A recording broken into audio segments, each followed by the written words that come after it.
Okay, so the quick overview, this is how it works. Let's suppose they pick the ace of clubs. When I put it in the middle, I need to in-jog the selection. Now this is the way I do it. When I push it in, I just push it sideways. Now for a spectator not to notice or lose the perception of the card when you're pushing it in, make sure they are looking at the edge. Make sure they don't look the top nor the bottom. It's the edge, okay, just like so. Because if you do it like, facing the spectator, they can see you're pushing it in the sideways. And I have the corner right here. Now I had to keep pushing sideways. Notice the card goes side of the thumb, so it's not in the middle of the way. Once I already have it over here, with a hand that I'm holding the deck of playing cards, I'm gonna push it back in with a forefinger. So at this point I have the card in-jog, okay? So that's one of many other ways you can in-jog the selection. Now I actually need to in-jog the selection at least half of it, okay? Now and it's gonna be much easier, and this is the reason. When I move sideways, make sure you are against the spectator. They're looking more towards the back of the hand. So you can push the in-jog card against the hand. You can hold it in position. You can lift the deck of playing cards, okay?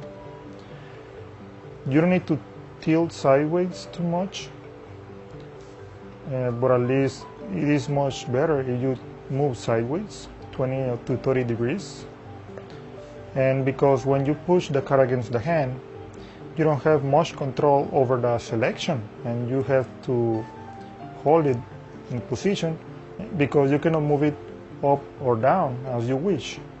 Now what I do instead is moving the deck of playing cards because I don't have the control over the selection, so I just move it up like that.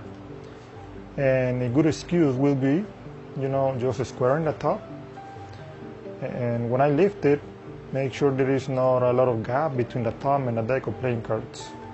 Just keep it close, okay? So once again, I lift it up, I hold it, and then you can move it to the bottom or you can move it to the top.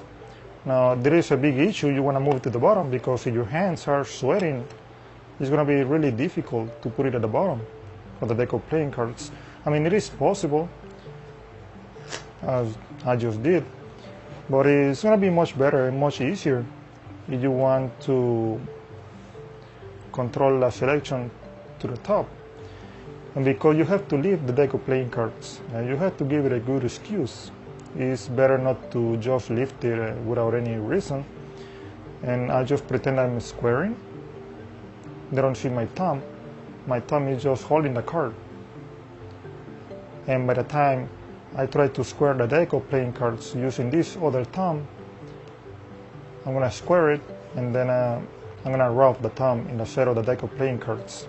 So it's going to look a little bit more subtle. Once again, the ace of hearts. I'm going to push it in.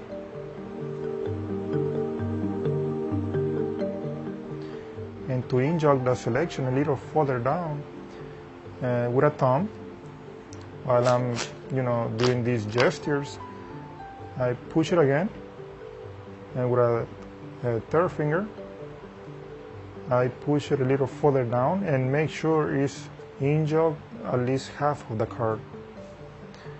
Then I lift it, squaring.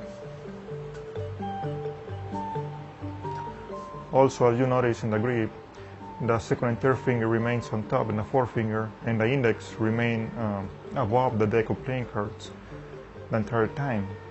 So this is gonna help me once I have the card right above. The index is gonna hold the card in position, so I can shift the thumb from the side to the back, so I can move it to the top. At the same time, I'm gonna square it with the other hand. but make sure the spectator is looking more towards the bottom of the deck of playing cards. Make sure they don't see the front, straight the front, or a little bit to the top of the deck. So it's going to be much better if they just look towards the bottom.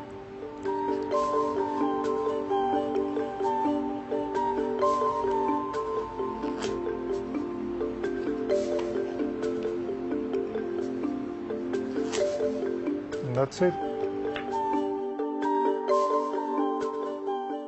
Now, to control one or two cards, for example, the spectator 1 and 2, or 3 spectators, you can still controlling the selection all the way on top, even the 4 aces, for example. If I put it in the different parts of the deck, I still doing pushing those 4 cards sideways, so I can inch up the 4 aces, push it in the side once again, so that third finger can push it a little further down, and with a thumb I'm pushing the bottom card to the top. So with a thumb you can have the sensation of these 4 cards in different parts of the deck as one card. By pushing the bottom card to the top, they all join together, so you can still moving those 4 cards as one to the top. It's exactly the same move as you are controlling one card, but in this case I'm controlling the 4 aces. Now, using 4 aces is a little bit more complicated because of the pressure the deck is piling up in each and every card. So having all this done as a nice rhythm, or as quick as one card, is not going to be so easy, okay? But it's still possible. Just talk a little bit more with the audience while you need to be ready for a control, okay? So 1 card, 2 or 3 up to 4 cards is going to be the same control, the same way, the same angle, okay? As you can see.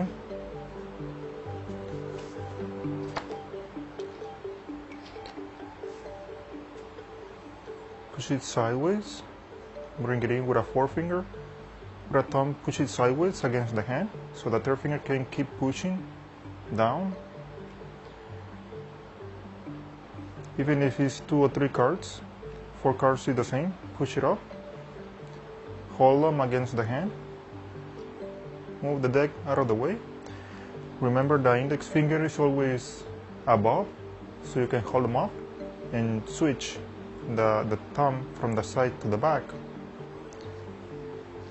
So as an excuse, you are squaring the deck with both hands.